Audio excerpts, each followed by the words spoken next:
சுவாமி பாரதியும் முறுக்கு மீசையும் செருக்கான நடையும் நம் தைத்திங்களில் உழவனுக்கு பெருமை சேர்க்கும் புதுப்பானை அரிசி கொஞ்சி விளையாடும் சிறுவர் சிறுமியரும் மஞ்சு விரட்டும் இப்படிப்பட்ட பெருமிதம் கொள்ளக்கூடிய தை மாதத்தில் தன் கவியால் நம்மை எல்லாம் பயனுற இருபாலும் உயர சிந்திக்க சிலாகிக்க மெய் சிலிர்க்க மெய்ஞானமுற இந்நூல் வெளிக்கொணர எடுத்த உன் அயரா முயற்சிக்கு எம் பாராட்டுக்களும் பணிவான வணக்கங்களும்.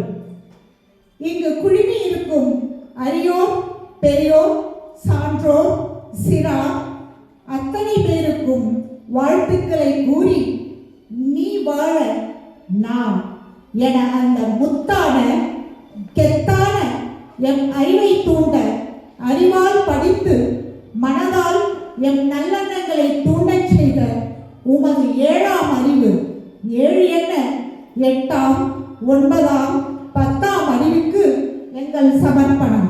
உலகன்னை உடையீந்தால் உலகத்திலே தமிழன்னை உடை தந்தால் இச்சமூகத்துக்கு எம் மழலையருக்கு மட்டும் நான் அறிந்தவை அறியாதவை போனால் போதாது.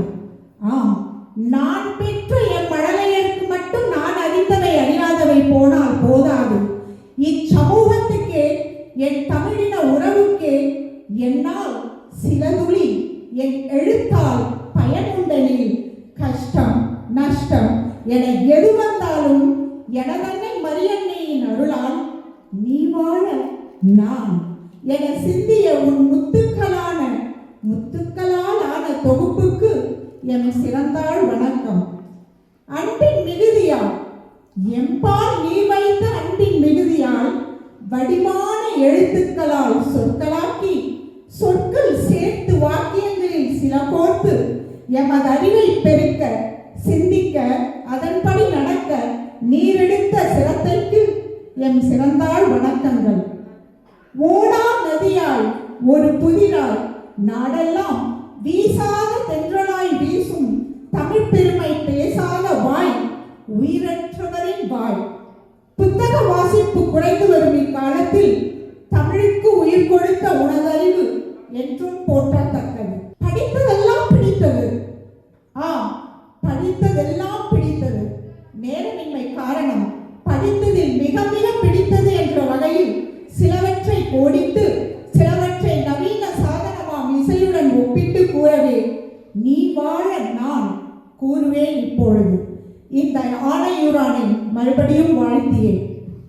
எரிகிற விளக்காக இரு, அப்போதுதான் மற்ற விளக்குகளை ஏற்றி வைக்க முடியும்.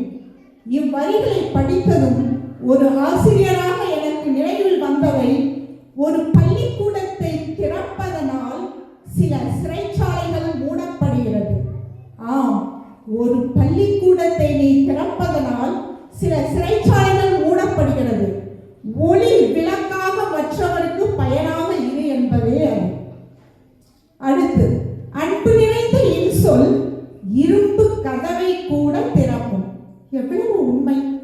இந்த நவீன இயந்திர உலகில் பேச நேரம் இல்லாமல் கைபேசி நம்மையெல்லாம் ஆக்கிரமித்து உள்ள நிலையில் எங்கே இன்சொல் பேசுவது? என்ன விட மற்றவர் நம்மிடம் நாம் மற்றவர்களிடம் பணிவை எதிர்பார்ப்பது? இதை படித்தவுடன் நான் நினைவு கூர்ந்த திருக்குறள், அன்பிலார் எல்லாம் தமக்குரிய அன்புடையார் என்பும் உடையர் பிறர்க்கு அன்பே சிவம். விண்ணை தொடும்போதோ எனது மதி என்கிறான், மண்ணில் விழும்போதோ எனது விதி என்கிறான் என்று எழுதியுள்ளார். சாக்கு போக்கு சொல்லி மற்றவர்களில் குறை கண்டுபிடித்து நொந்து கொள்வதே மனிதனின் பிழைப்பாய் போயிற்று என்பதை சுட்டிக்காட்டிய உன்னுடைய அறிவை போற்ற தகுந்ததே. கையேந்தி நிற்கும் மனிதனை விடுத்து கல்லாக நிற்கும் கடவுளிடம் கொட்டி தீர்க்கிறான் மனிதன் பணத்தையும் பாசத்தையும் என்று அந்த வசனத்தை வாசிக்கும் போது எனக்கு தோன்றியது, எங்கோ படித்தது.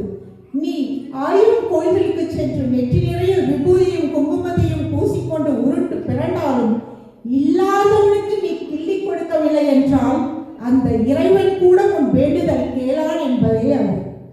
அதே பக்கத்தில் நீயாக இரு, பிடித்தவர்கள் நேசிக்கட்டும், பிடிக்காதவர்கள் யோசிக்கட்டும் என்று நீ எழுதியுள்ளதை நினைக்கும் பொழுது எனக்கு இங்கே ஆங்கில கவிஞர் ஷேக்ஸ்பியர் சொன்ன ஒரு வாக்கியம் நினைவுக்கு வருகிறது. இந்த உலகமே ஒரு நாடக மேடை, நாமெல்லாம் அதில் நடிகர் நடிகைகள். ஆனால் நீயாக எழுதுப்பார், நடிக்காதே, உலகம் உன் வசப்படம் என்று நீ இன்று வித்தித்தது மேபி விருட்சமாகலாம். ஆனையூரானே, இன்னும் ஒரு நீர் வித்திட்ட முத்துக்கள். சில தவறுகள் மன்னிக்கப்படாததால் மிகப்பெரிய தவறாய் மாறிவிடுகின்றது. மன்னிப்போம், இல்லை மறந்து விடுவோம். இதை படிக்கும் போது எனக்கு இந்த பாட்டுதான் ஞாபகத்தில் வந்தது. இரண்டு மனம் வேண்டும், நினைத்து வாழ ஒன்று, மறந்து வாழ ஒன்று. இல்லை இல்லை, நடிக்காதே, மன்னித்து மறந்துவிடு என நீ ஆனையூரானே நான் ஆணையிட்டால் என்ற மாதிரி சவுக்கால் அடித்துள்ளார். இது உன் மனதின் ஆனந்தத்தை இச்சமூகத்தின் பால் நீர் கொண்ட அக்கறையை உணர்த்தியுள்ளது. இன்னும் ஒரு முத்தான வாக்கியம். ஒரு கனவு நனவாகிவிட்டால் நாம் காண வேண்டியது இன்னொரு கனவு என்று கூறியிருக்கிறார்.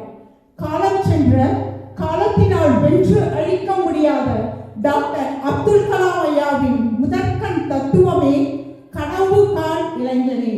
அதற்கேற்ப நீர் ஒரு கனவு கனியாகி வெற்றியடைந்தால் இன்னொரு நற்கனவை நோக்கி பயணம் செய்யுங்கள், உங்கள் இலக்கை அடையுங்கள் என உதிர்த்துள்ளார்.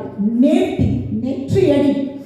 நீங்கள் புதிதாக ஒன்றை முயற்சிக்கும் போது நீ ஒரு முட்டாள் என்ற வார்த்தையை அதிகம் எதிர்கொள்ள தயாராகு என்று கூறியுள்ளார். ஆம், உண்மைதான். கவிஞர் கண்ணதாசனின் பாட்டுத்தான் ஞாபகத்துக்கு வருதுங்க. நான் ஒரு முட்டாளுங்க, அட நல்லா படிச்சவங்க 4 பேரு சொன்னாங்க. ஆனால் அடுத்து நீ உதித்த உன் வாழ்வில் வரும் சிக்கல்கள் அனைத்தும் உன்னை சிதைக்க வந்தவை அல்ல, உன்னை செதுக்க வந்தவை என என் நம்பிக்கைக்கு வித்திட்டாயே என் ஆனையூரானே. வாழ்க வளமுடன் நலமுடன். இப்படி அடுக்கிக் கொண்டே போகலாம். அவையோ யோசிக்கலாம், நாங்கள் இந்த புத்தகத்தை வாங்கி வாசிக்க மாட்டோமா என்று. கட்டாயம் நீங்கள் வாங்கி பயனுற வேண்டும் என சில வரிகளை பகிர்ந்துள்ளேன் இங்கே.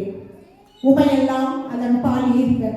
இந்த தமிழ் பொக்கிஷம் ஆனையூரான் ஜெரானின் முத்தான வரிகளை வைர நூலால் கோர்த்து மாணிக்கம், கோமேதகம், முத்து, பவளம், மரகதம் என்னும் சொற்களை உள்வாங்கி அழகிய கிரீடத்தை உருவாக்கி அணிந்து மற்றவர்களின் உள்ளங்களை கவரப்போவது நீங்களாக இருந்தால் இந்த தமிழ் சமூகம் உங்கள் வரலாறு பேசும் என்று கூறி தங்கம் வைக்கிற விலைக்கு இப்படியாவது பேசி ஆற்றிக்கொள்ளலாம் என்று நம்ம எல்லாம் ஆட்சி தேய்ச்சிக் கொள்வோம் என்று சொல்லி ஆனையூரானையும் அவருக்கு எல்லா வகையிலும் உறுதுணையாக இருந்த அவர் குடும்பம் புத்தகம் வெளிவர பாடுபட்ட அத்துணை நெஞ்சங்களுக்கும் வாழ்த்தி கூறி விடைபெறுவது உங்கள் வர்ணிகா ஸ்ரீ சிவராஜா. நன்றி, வணக்கம்.